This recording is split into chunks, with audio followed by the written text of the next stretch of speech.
बहुत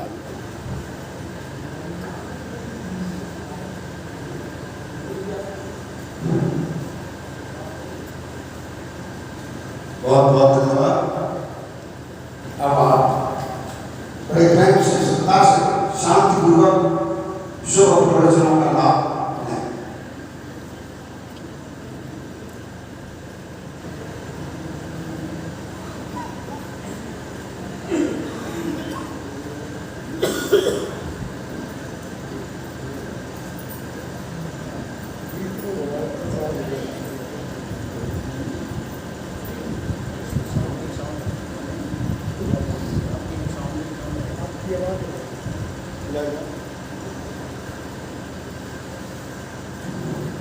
अभी आप लोगों ने बहुत मधुर वचन सुना। गायत्री प्रभात उनका हार्दिक स्वागत करता है।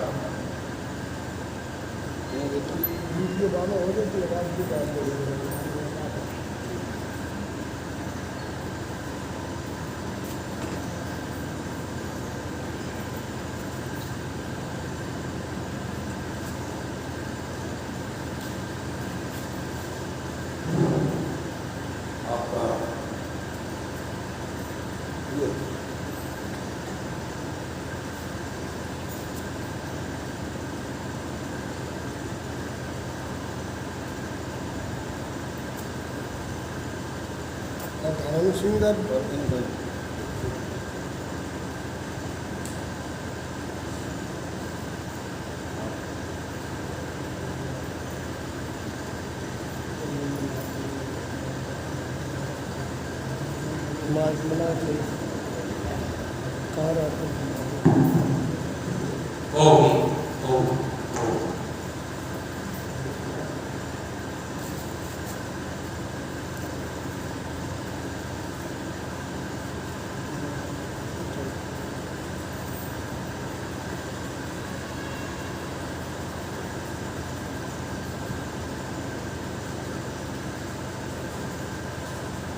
चालू है, चालू।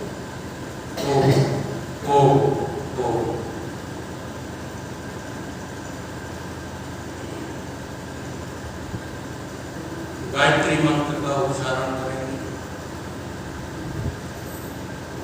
ओम भूर्भुवः स्वाहा तत्सवितुर्वरेण्यं भर्गो देवस्य धीमहि धियो यो नः प्रचोदयात्। ओम भूर्भुवः स्वाहा तत्सवितुर्वरेण्यं भर्गो देवस्य धीमहि धियो यो नः प्रचोदयात्। ओम भूर्भुवः स्वाहा तत्सवितुर्वरेण्यं भर्गो देवस्य धीमहि धियो यो नः प्रचोदयात्। गायत्री माता की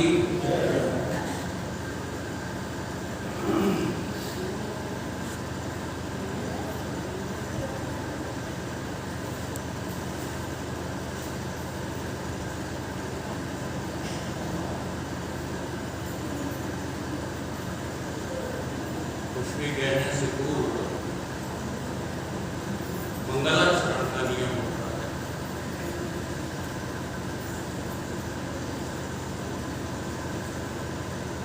वंदे बोधमहिं नित्यं गुरु शंकर रूपणम् हिमाश्रितो हि वक्रोऽपि चंद्र हि सर्वत्र वंदिते वासुदेव सुतं देवं कंस चाणूरमर्दनं देवकी परमानंदं कृष्णं वंदे जगद्गुरु। ओम नित्यं शुद्धं निराभासं निर्विकार निरंजनं नित्यं बोधं चिदानंदं गुरु ब्रह्म नमोऽप्यहम्। गुरुर्मूला क्रिया सर्वा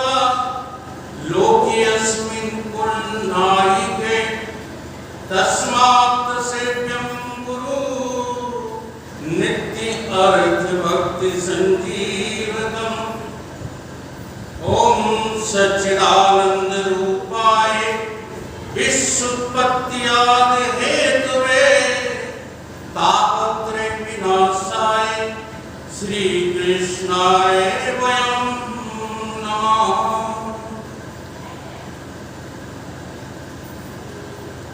मोह निशातम तेज विषेक अखंड तिवार हुए सुखधामी पूर्ण प्रकाश भयो गुरु में हिम द्वैत गयो लखिए दिलामी सद्गुण कुंज खिले मनुमानस कर्म कुलूक दुरे भोगामी आत्म रूप विराज रहे गुरुदेव को बारंबार नमामि गुरुदेव को बारंबार नमामि। जग जल निधि में जीवन का जलियान फंसा था तृष्णा सरल तरंग मोह मझधार दिशा था माया प्रबल प्रवाह भमर भ्रम भ्रमित दिशा थी अंतस अज्ञान अंधकार की निबिड़ निशा थी पार कियो मल्लाहवत दियो जितेंद्र निज धाम है ऐसे सतगुरु देव को मेरा बारंबार प्रणाम है मेरा बारंबार प्रणाम है। ब्रह्मचर्य वृत्ति सु अखंड धृति सुकृति सन्मार्ग किए जिन तय प्रकृति से परे विकृति को हरे संसति संताप कियो जिन छय जगती में जितेंद्र करी जागृति निर्मल सत ज्ञान दियो निर्भय श्रोता समाज सभी बोलो श्री सतगुरुदेव भगवान की जय श्री सतगुरुदेव भगवान की जय। प्रातः स्मरणीय परम पूजनीय पद प्रातिकाचार्य अखंड मंडलाकारम श्री सतगुरुदेव जी के चरण नित्य का वर्णन करते हुए प्रेमी सज्जनों माताओं बहनों बच्चों सभी के हृदय में वो परमात्मा सत चित आनंद अद्वय रूप से सदा विद्यमान है उसी की दृष्टि से सभी को बार बार वंदन नमन अभिनंदन।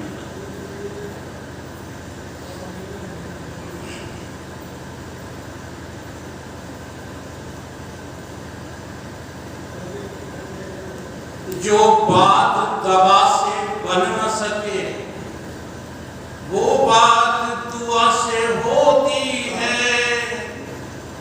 जब कामिल मुर्शिद मिलते हैं तो बात खुदा से होती है। मुर्शिद माने सतगुरु सतगुरु और शिष्य का जब मिलन होता है तो भगवान का प्राकट्य होता है। भगवान की जो अंतिम कृपा है वो संत और सतगुरु से भेंट है। राम कृपा कर चित बह देगी संत विशुद्ध मिले दिन देगी। भगवान की कृपा अगर आपको संत और सतगुरु से नहीं मिलने दे रही है तो समझिएगा कि अभी आपकी खुद की कृपा की कमी है। भगवान चार प्रकार से कृपा करते हैं। दुर्लभम त्रयमेव आदि गुरु शंकराचार्य का मंत्र है। दुर्लभम त्रयमेव देवानुग्रह हेतुकम मनुष्यत्वम मुमुक्षत्वम महापुरुष संश्रय। भगवान की कृपा से आपको मनुष्य का शरीर मिला ये आपके अपने कर्मों का फल नहीं है। आपने 84 लाख योनियां जब भोगी थी तब आप कर्मों के विषय में कुछ जानते ही नहीं थे कि मैं शुभ कर रहा हूं या अशुभ कर रहा हूं। एक मनुष्य को ही ये पता रहता है कि कौन सा कर्म शुभ है कौन सा अशुभ है। ये शुभाशुभ कर्मों की जो योग्यता है वो भगवान की कृपा है।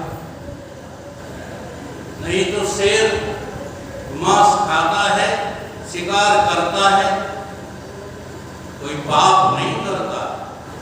और भी अन्य जानवर हैं अन्य प्रकार के दुराचार करते हैं लेकिन उनको पाप नहीं लगता।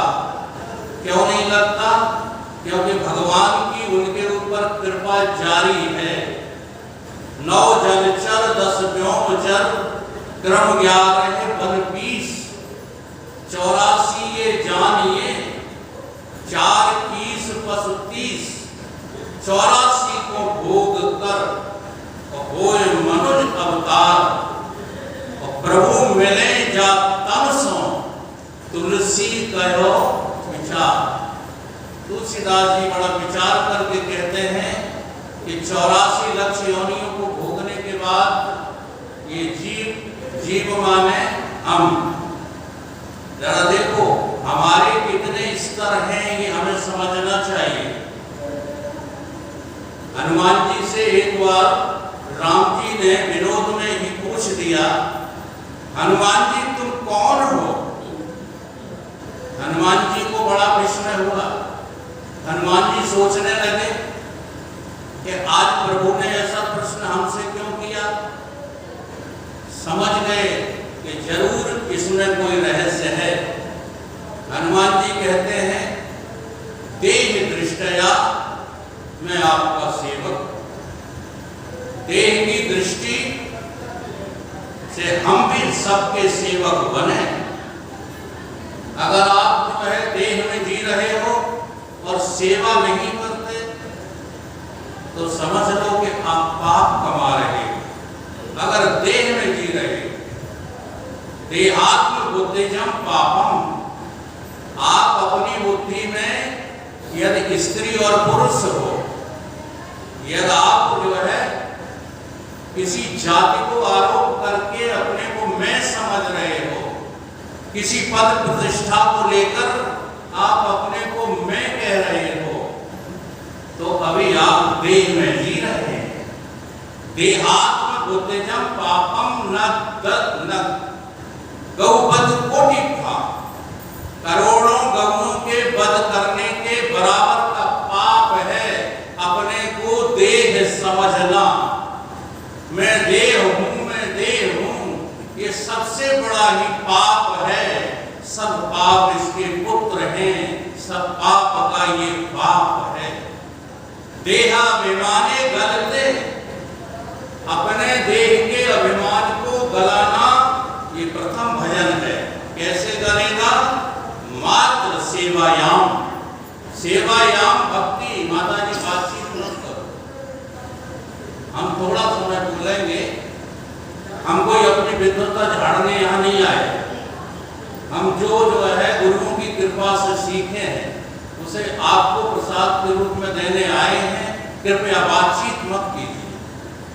बातचीत से हमारा जो है दिमाग डाइवर्ट हो जाता है। फिर जो बात आपको बताना चाहते हैं तो नहीं बता पाते। हम जब देह बनते हैं देह के स्तर पर रहते हैं तो पाप कमा रहे हैं और इस देह के स्तर से यदि आपको ऊंचा उठना है तो आपको सेवा करनी ही पड़ेगी। अब वो सेवा कैसी होगी? निष्काम सेवा। कामनाओं से किया गया कार्य सेवा नहीं होता। बिना कामना के बिना वासना के जो आपका भाव बनेगा फिर उस भाव में यदि आप किसी को पानी भी पिला देते हैं तो वो सेवा है। आप थोड़ा सा भी किसी की सहायता कर देते हैं वो सेवा है। भावो विदते देवा न पाषाणे न मृण्मय। आपके भाव से ही यहाँ पर गायत्री माता विराजमान है। अगर आपके अंदर भाव नहीं है तो क्या ये बिना भाव के माता है? न पाषाणे न मृण्मय। आप लकड़ी जो है कह सकते हो, आप पत्थर कह सकते हो, लेकिन भावों से आपने प्राण प्रतिष्ठा करके उनको देवत्व प्रदान किया है। इसलिए भावों में तत्व देवो, आपके भाव में देवता विद्यमान है। अगर भाव नहीं बनता है तो ये समझ लो कि अभी आप भजन नहीं कर रहे हैं। बिना भजन के भाव नहीं होता। जी हाँ, और भजन से ही भाव पैदा होता है। ये दोनों बातें स्पष्ट हो जानी चाहिए। भजन से ही भाव पैदा होता है और भाव के बिना भजन नहीं होता। तो ये भजन है क्या? प्रारंभिक भजन है सेवा। देह का अभिमान सेवा से करेगा। दूसरा स्तर आपका है, हनुमान जी ने कहा कि जीव की दृष्टि से प्रभु मैं आपका अंश हूं। मावेव अंश भगवान ने गीता में सिखाया है, अर्जुन को एक सिखाया। सारी दुनिया को बोल रहे हैं भगवान, हम तो सीखते नहीं क्योंकि हमारे जन होकर सुनते नहीं। मावेव अंश जीवलोके जीव भूता सनातना मन कष्टान इंद्रियाण। ये जो मन है ये हमारा इंद्रिय रूप में जीवत्व है। तो जीव की दृष्टि से हम भगवान के, ईश्वर के, उस परम पिता पर ब्रह्म के अंश हैं। काहे से? जीव मात्र से। अगर जीव होकर के आप जी रहे हैं तो आपका भाव ईश्वर के प्रति बन ही जाएगा। एक पर्दा आपका टूट जाएगा। तीन पर्दे जो है हमारे ऊपर पड़े हुए हैं। पर्दा है पर्दा, पर्दे के पीछे पर्दा नसी है। इस पर्दा नसी को बेपर्दा करने के लिए हमको भजन करना है। वो बेपर्दा कैसा होगा? वो बेपर्दा होगा शुद्ध चेतन तत्व। वो जीव नहीं होगा, वो देह नहीं होगा और वो ईश्वर भी नहीं होगा। वो तो शुद्ध चेतन परम तत्व होगा। तो उस परम तत्व तक पहुंचने के लिए हमारे ऊपर भगवान ने तीन कृपाएं कर दी। हमको मनुष्य की बुद्धि दे दी, मनुष्यत्व। अब मनुष्य की बुद्धि के बाद अगर आपकी इच्छाएं जो है सांसारिक हैं, प्रपंचिक हैं, तो अभी भगवान की कृपा हुई नहीं है, ऐसा आपको रियलाइज करना चाहिए।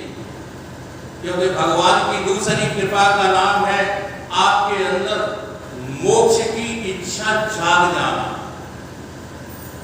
इच्छा तो है मोक्ष की ही, लेकिन वो जगी नहीं है। जैसा कि यहाँ पर एक कथन लिखा हुआ है, अपने अंदर दिव्यता का जगाना, ये बहुत महत्व रखता है। हम अपने अंदर जो है कामनाओं को जगाते रहते हैं, वासनाओं को जगाते रहते हैं। अर्जुन ने प्रश्न किया है भगवान से कि हे प्रभु, हम जो है अपने में दिव्यता कैसे जगाएं, कैसे हम स्थित प्रज्ञ हों। भगवान कहते हैं प्रजापति यदा कामान सर्वान पार्थ मनोगता। जिस पुरुष के मन की सारी वासनाएं, सारी कामनाएं समाप्त हो जाती हैं, फिर वो आत्मना तुष्टः, वो अपने से अपने में ही तुष्ट रहता है। हमें सुख के लिए संसार से किसी चीज की जरूरत नहीं है, परंतु हम समझते नहीं हैं तो कामनाएं और वासनाओं को जगाते रहते हैं। हर चीज परमात्मा से कहां से मांगते हैं? संसार से। परमात्मा को नहीं मांगते, परमात्मा से संसार मांगते हैं। बस यही तो पर्दा है, ये जीना सा पर्दा है। ये तमोगुणी और रजोगुणी पर्दे हैं। हर इंसान अधिकांश इन्हीं पर्दों में जो है जिंदगी व्यतीत कर देता है। सच्ची साधना, सच्चा योग हमको जो है कोई सिखाना ही नहीं चाहता। सिखाना नहीं चाहता, इसका अर्थ क्या है? इसका अर्थ है कि धर्म को आज व्यापार बना दिया गया है। धर्म कोई व्यापार नहीं है, मजहब का आधार नहीं है। आत्मा की अनुभूति धर्म है, निज जीवन का सार। ये धर्म बन गया आज व्यापार। इस धर्म को व्यापार मत बनने दो। धर्म से विरति होती है, धर्म ते विरति, योग्यते ज्ञान, ज्ञान मोक्ष प्रद, वेद उत्थाना। आखिरी वाली जो है कृपा रह जाती है महापुरुष संश्रया। भगवान ने कृपा कर दी, तभी आपको सद्गुरु संत मिलते हैं, सच्चे संत मिलते हैं। बिना भगवान की कृपा के संत मिलेंगे, बनावटी मिलेंगे, झूठे मिलेंगे, वेशधारी मिलेंगे, सच्चे संत नहीं मिलते। सच्चे संत जब मिल जाते हैं तो फिर एक ही कृपा बाकी रह जाती है, वो है खुद हमारी अपनी आपके ऊपर, अपने आप के ऊपर अपनी कृपा। बस हम उस कृपा का कभी ख्याल ही नहीं करते। जासु कृपा सब भ्रम मिट जाई, गिरजा सोई कृपाल रघुराई। जिस कृपा से सारी भ्रांतियों के जो है अंत हो जाते हैं।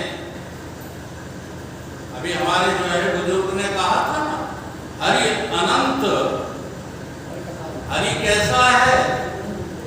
हरि अनंत है। अगर अंत नहीं होता किसी का तो केवल हरि का नहीं होता, केवल परमात्मा का नहीं होता। बाकी इस संसार में कोई भी वस्तु, विषय, स्थिति, परिस्थिति ऐसी नहीं है कि जो समाप्त ना हो जाए।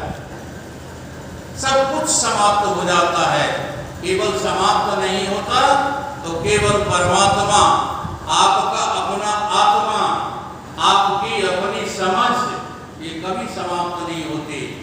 कुछ भी साथ में जाए आपके या ना जाए, कोई भी चीज आपके साथ जाए या ना जाए, वो है भी कुछ भी नहीं जाने वाला है। कुछ भी आपके साथ जाने वाला नहीं है, चाहे जितने प्रयास कर लो। जी हाँ, अरब खरब नो संपदा, उदय हस्त नो राज, तुलसी जो निज मरण है, आवे कौने काज। चाहे जितना जोड़ लो धन, चाहे जितने बना लो संबंध, चाहे जितने पद प्रतिष्ठा लूट लो, कुछ भी कर लो, कुछ भी साथ जाने वाला नहीं है। और तो और जो आपको देह दिया गया है ईश्वर की ओर से, ये भी देहो चितायाम, ये भी चिता तक साथ जाती है। इससे तो आगे